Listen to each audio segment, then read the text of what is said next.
आज की वीडियो में हम करेंगे एक्सरसाइज 8.2 के कुछ क्वेश्चन। इससे पहले हम इसी एक्सरसाइज के कुछ क्वेश्चन कर चुके हैं पिछली वीडियो में। तो हमारे पास 11वां क्वेश्चन है समीशन के बराबर 1 से 11 2 प्लस 3 टू द पावर के। ये हमारे पास एक्सप्रेशन दे रखा है, इसकी वैल्यू निकालनी है हमें। तो देखिए इसको मैं, क्योंकि यहाँ पर के का टर्म नहीं है, इसे मैं ऐसे लिख सकता हूँ, मतलब पहले अलग लिखता हूँ ऐसे करके, ऐसे, और के बराबर 1 से 11 3 की पावर के। ये 2 बाहर आ जाएगा और फिर समीशन होगा, यानी 1 को, या कुल मिलाकर ऐसे भी सोच सकते हो आप, इसमें के का टर्म नहीं है तो 2 को 11 बार लिखना है, क्योंकि 1 से 11 लिखना है। 1 बार, 2 बार, 3 बार, 5 बार, 10 बार, 11 बार, तो ऐसे करके 11 बार लिखना है। तो 2 इंटू 11 लिख सकता हूँ मैं। अब मुझे ये वाली बात देखनी है। तो अगर मैं इसको देखूँ तो 3 की पावर 1 आएगा, 3 की पावर 2 आएगा, 3 की पावर 3 आएगा, डॉट डॉट डॉट डॉट 3 की पावर 11 आएगा। तो अगर आप इसमें कॉमन रेशियो देखोगे तो 3 स्क्वायर बाई 3 बराबर 3 होता है। तो इसमें कॉमन रेशियो 3 आ रहा है और सम में कॉमन 3 है। तो इसका मतलब ये एक जीपी बनती है। और जीपी का सम क्या होता है, मैं इसे यहाँ पे लिख देता हूँ, आंसर 1। हमारे पास क्या है अब तक, 2 इंटू 11 प्लस जीपी का सम हम लिख देते हैं। तो पहला टर्म जीपी का सम होता है A 1 minus R to the power N upon 1 minus R. यहाँ पर आर क्या है, कॉमन रेशियो, तो 3 1 माइनस कॉमन रेशियो भी 3 ही है, पहला टर्म भी 3 ही है। एन की वैल्यू क्या है 11 यहाँ पर, और नीचे क्या है 1 माइनस 3।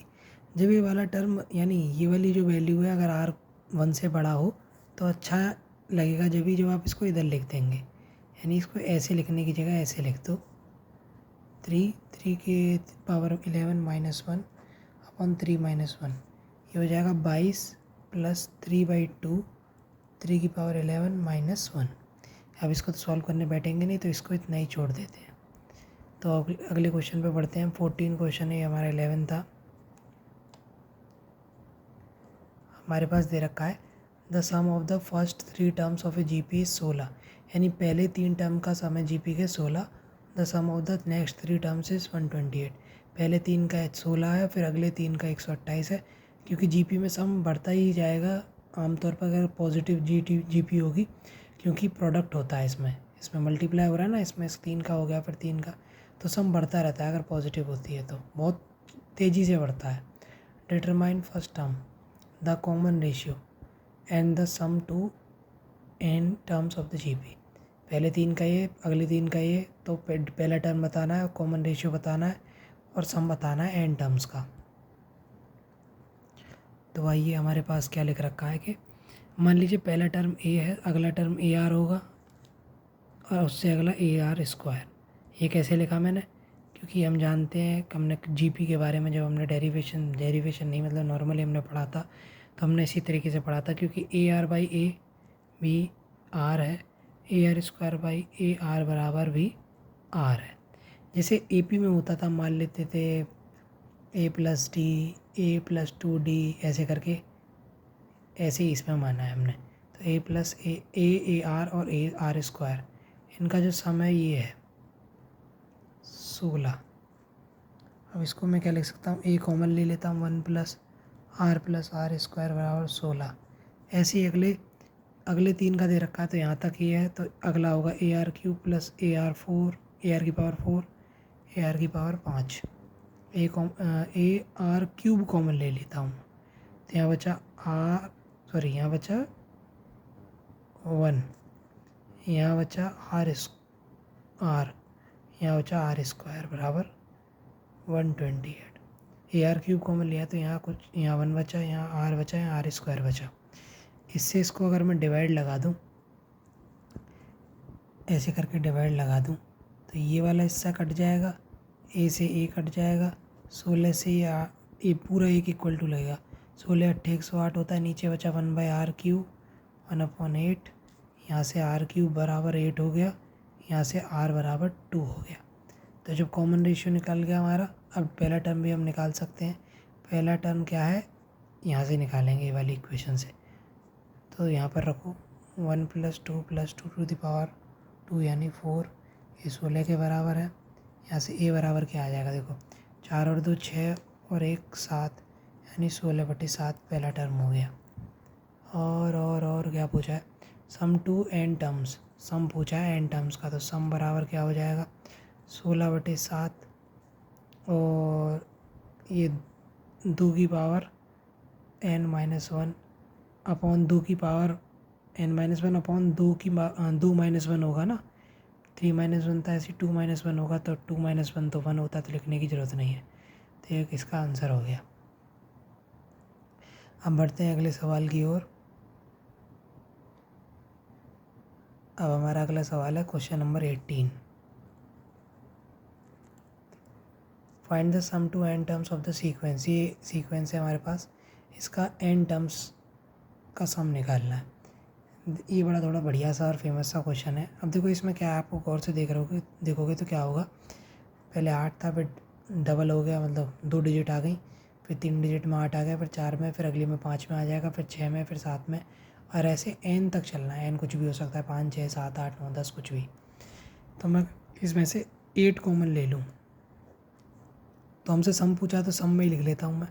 तो 1 + 11 + 1 1 + 1 1 1 + 1 1 1 1 ... ऐसे करके कुछ आएगा। अब मैं क्या करता हूँ, 9 का डिवाइड लगाता हूँ, 9 का मल्टीप्लाई करता हूँ, तो ये 99, ये 999, ये 9 9 9, ये 5 बार 9। अब इसको मैं क्या लिख देता हूँ, ये तरीका है इसका, और ये तरीका क्यों है वो भी मैं बताऊँगा, क्योंकि नॉर्मल तरीके से इसका सम निकालना पॉसिबल नहीं है इजी वे में। सम तो आप निकाल सकते हो, पर नॉर्मल तरीके से इजी नहीं है ये, कुछ ना कुछ जुगाड़ फिर भी आपको लगानी पड़ेगी। ऐसे करके देखो मैंने क्या लिख दिया अभी, इसको लिख सकता हूँ 10 - 1, ये 100 - 1 लिखा जा सकता है, 100 को हम लिख सकते हैं 10 की स्क्वायर, ये 1000 - 1 यानी 10 का क्यूब -1, ऐसे ही इसको भी लिख सकते हैं। अब क्या करते हैं, मैं 10 वालों को एक तरफ रख लेता हूँ, 10 की पावर n आएगा क्योंकि n टर्म्स है, माइनस, ये सब माइनस में 1 तो 1 + 1 + 1, ये भी कब तक आएगा n टर्म्स तक।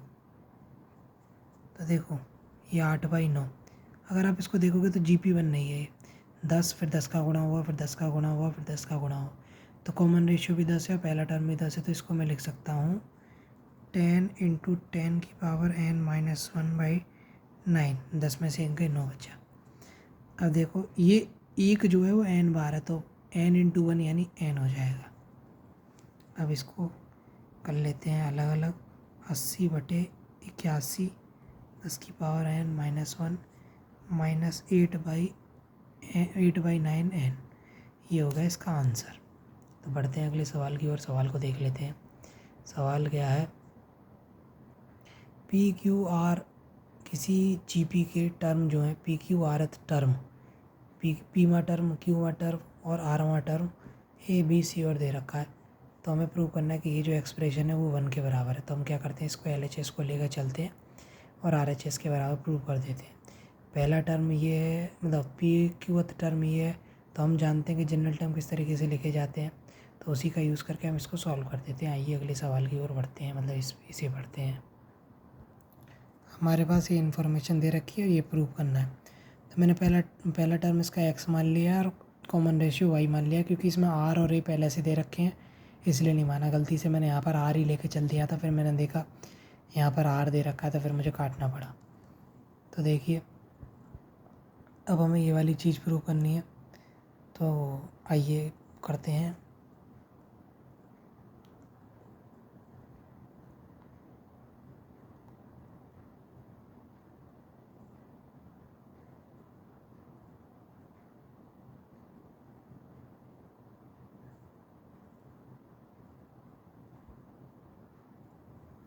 मैंने इसको इस तरीके से लिख लिया। अब देखो इसको लिख सकता हूँ x की पावर x y की पावर p-1, वैसे ऐसे लिखने की कोई ज़रूरत थी नहीं, बेकार लिखा मैंने। डायरेक्ट यहीं पर लिख दे रहा हूँ, ऐसे ही मतलब यहीं से डायरेक्ट जो जो ए और बी की वैल्यू है वो पुट कर रहा हूँ बस, बाकी तो सेम ही है।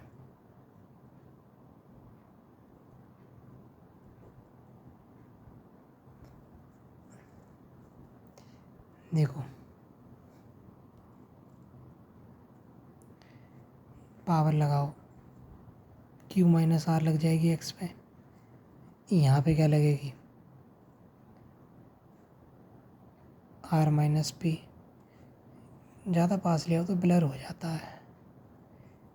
A q minus r minus p, p minus q, x वाले लिख लिया। और वाई वाले देखोगे तो p minus one power multiply हो जाएगी q minus r into y q minus one r minus p. Video ज़्यादा बड़ी हो जाएगी तो इससे अगले सवाल अगली वीडियो में करेंगे हम। देखो बेस सेम है तो पावर ऐड हो जाएगी, तो देखो ऐड होंगी जब पावर तो ये इसको काट देगा, ये इसको काट देगा, ये इसको काट देगा, तो एक्स की पावर 0 यानी 1। इसमें भी सारी पावर ऐड हो जाएंगी। तो देखो ही जब मैं p का मल्टीप्लाई q में करूँगा तो पी क्यू आएगा पॉजिटिव, लेकिन यहाँ पर q आएगा, जब q का मल्टीप्लाई p से होगा तो माइनस पी क्यू आएगा जो इस पी क्यू को काट देगा। ऐसे यहाँ से माइनस क्यू आएगा और यहाँ से प्लस क्यू आएगा। इन दोनों का मल्टीप्लाई लिख देता हूँ, चलो P Q minus P R minus Q plus R plus Q R minus P Q minus R plus P plus ये चला जा रहा है क्या कहते हैं R P P Q R Q, P Q से पी क्यू कैंसिल हो जाएगा, पी आर से पी आर, आर से आर पी से पी क्यू से होंगे क्यू वाई क्यू आर से क्यू आर, तो वाई की पावर भी 0 हो जाएगी यानी Y into one equal to 1। तो इसका आंसर आ गया 1, जो कि हमें प्रूव करना था RHS में। अभी बचे हुए 3 क्वेश्चन अगली वीडियो में करेंगे हम, 25, 29 और 32। तब तक के लिए बहुत बहुत धन्यवाद। अगर कोई डाउट हो तो कमेंट करना।